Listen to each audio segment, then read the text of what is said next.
Dalam pembahasan rancangan Undang-Undang ASN tahun 2014, maka di sini dari existing Undang-Undang ASN yang mana tidak diatur terkait tentang penyelesaian tenaga honorer, usulan DPR ini langsung diangkat, kemudian usulan pemerintah di sini diangkat diseleksi menjadi P3K paruh waktu. Dan sepertinya sudah disepakati terkait tentang pengangkatan tenaga honorer menjadi P3K paruh waktu. Dan di sini adalah sudah terkunci untuk daftar nama honorer yang sudah masuk database BKN dan nantinya menjadi sasaran untuk pengangkatan P3K di tahun ini. Pada video ini kita akan berbagi update informasi terbaru terkait tentang pengangkatan P3K paruh waktu, yang mana di sini nanti untuk teman-teman guru honorer dan juga tendik ini wajib bersiap juga ya. Kriteria untuk yang nanti akan menjadi sasaran pengangkatan kira-kira seperti apa? Silahkan simak video ini sampai selesai. Namun sebelum kita lanjutkan, perlu saya ingatkan, bagi teman-teman yang mungkin baru saja menemukan channel ini, silakan klik tombol subscribe-nya dan aktifkan notifikasi loncengnya, sehingga nanti jika ada update video terbaru, kalian tidak akan ketinggalan informasi. Baiklah sobat-sobatnya, informasi pertama di sini kita kutip dari jpnn.com, yaitu pentolan honorer sampai terkejut DPR tak hanya P3K paruh waktu. Seperti yang kita kutip dari Jakarta, salah satu klaster rancangan Undang-Undang Revisi Undang-Undang Nomor 5 Tahun 2014 tentang Aparatur Sipil Negara atau RUU ASN ialah tentang penyelesaian honorer lewat seleksi pegawai pemerintah dengan perjanjian kerja atau P3K paruh waktu atau part-time. Pengangkatan 2,3 juta honorer menjadi P3K paruh waktu atau P3K part-time dianggap sebagai solusi jalan tengah agar tidak terjadi pemutusan hubungan kerja atau PHK masa terhadap non-ASN per 28 November tahun 2023. Seperti yang telah disampaikan dari Ketua Umum DP Forum Honorer Tenaga Teknis Administrasi kategori 2 Indonesia, Rianto Agung Subakti, bereaksi keras menolak wacana P3K paruh waktu ini, yang mana dia mengaku sudah mendapatkan penjelasan dari pejabat Kementerian Pendayagunaan Aparatur Negara dan juga Reformasi Birokrasi atau Kemenpan RB terkait tentang P3K paruh waktu.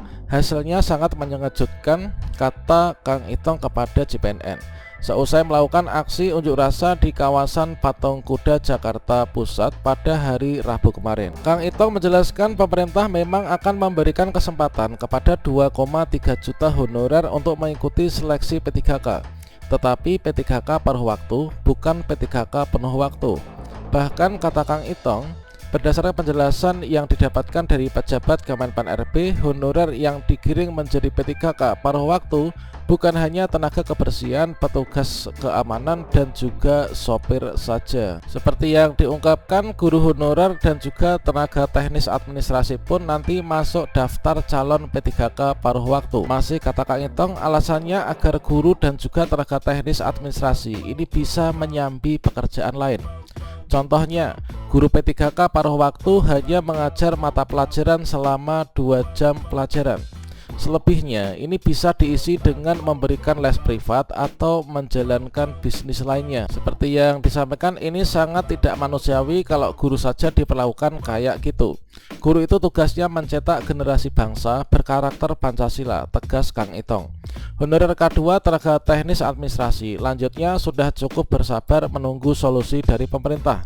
Semula honorer K2 dijanjikan menjadi PNS, tetapi perkembangannya malah dijadikan P3K. Di saat honorer K2 mulai menerima P3K, kini muncul rencana dijadikan P3K paruh waktu yang regulasinya akan dituangkan dalam Undang-Undang ASN hasil revisi. Dikatakan saat ini seluruh honorer K2 khususnya tenaga teknis administrasi yang tersisa ini menunggu kebijakan dari pemerintah. Dia menyerukan seluruh honorer TTA K2 untuk bangkit dan juga berjuang bersama-sama mendapatkan status PNS maupun juga P3K penuh waktu. Ada juga P3K yang penuh waktu. Mari kita bandingkan pernyataan Itong dengan kalimat yang disampaikan oleh Ketua Komisi 2 DPR RI Ahmad Doli Kurnia di saat memimpin kunjungan kerja DPR RI ke Provinsi Sumatera Utara Senin kemarin tanggal 24 kepada parlementer. Doli menjelaskan pembahasan rancangan undang-undang ASN akan segera rampung dan ditargetkan disahkan menjadi undang-undang pada masa sidang yang akan datang. Dia juga mengaku memang rancangan Undang-Undang ASN juga mengatur mengenai P3K part-time, namun ada juga pengaturan mengenai pengangkatan honorer menjadi P3K yang penuh waktu. Nantinya honorer terbagi ke dalam pada kategori siapa yang akan menjadi P3K penuh waktu dan siapa yang masuk dalam daftar calon P3K part-time atau paruh waktu. Soal statusnya dalam rancangan undang-undang nanti akan ada kategori P3K yang penuh waktu dan juga P3K yang paruh waktu. Dalam rangka mengakomodir statusnya, ini adalah ujar Doli dikutip dari situs resmi DPR RI. Dan yang pasti lanjutnya tidak akan ada PHK massal terhadap honorer. Intinya adalah pertama, tidak akan ada pemberhentian tenaga honorer secara massal. Yang kedua adalah tidak ada penurunan tingkat kesejahteraan atau salari dari tenaga honorer yang selama ini mereka telah terima. Yang ketiga, inilah penyelesaian kita cari sedemikian mungkin tidak akan menambah beban anggaran baru. Kemudian terkait tentang progres pembahasan rancangan Undang-Undang ASN, dari sisi pemerintah tampaknya juga berupaya untuk mengejar agar rancangan Undang-Undang ASN ini nanti bisa segera disahkan. Dan dalam rangka membahas pokok-pokok rancangan Undang-Undang ASN, Menpan RB Arswar Anas menggelar diskusi bersama Deputi Bidang SDM Aparatur Kementerian Pan RB Alex Denny dan Key Opinion Leader di Jakarta pada hari Selasa. Dikutip dari situs resmi Kemenpan RB, diskusi juga dihadiri Rektor Institut Pertanian Bogor atau PB, kemudian Guru Besar Universitas Indonesia, kemudian juga dari akademisi dari para akademisi yang disebutkan di sini. Terbaru hari Rabu ini Kemenpan RB menggelar uji publik rancangan Undang-Undang ASN di Universitas Negeri Semarang atau UNES. Deputi Bidang SDM Aparatur Kementerian Pendayagunaan Aparatur Negara dan juga Reformasi Birokrasi Alex Denny menyebutkan ada 7 klaster yang menjadi pembahasan dalam RUU ini. Salah satu klaster RUU ASN ini adalah terkait tentang penyelesaian masalah honorer atau disebut sebagai tenaga non-ASN. Dan kabar gembiranya untuk hari ini telah terbit juga, yaitu surat edaran dari Kemenpan RB yang sebenarnya tertanggal 25 Juli 2023 yang ditujukan kepada pejabat pembina kepegawaian baik itu di pusat maupun juga di daerah terkait tentang status dan kedudukan ex-THK2 dan juga tenaga non-ASN. Yang mana untuk isi dari surat edaran ini adalah untuk yang pertama diminta untuk PPK ini menghitung dan tetap mengalokasikan anggaran untuk pembiayaan tenaga non-ASN yang sudah terdaftar dalam pendataan tenaga non-ASN atau yang sudah masuk dalam database BKN.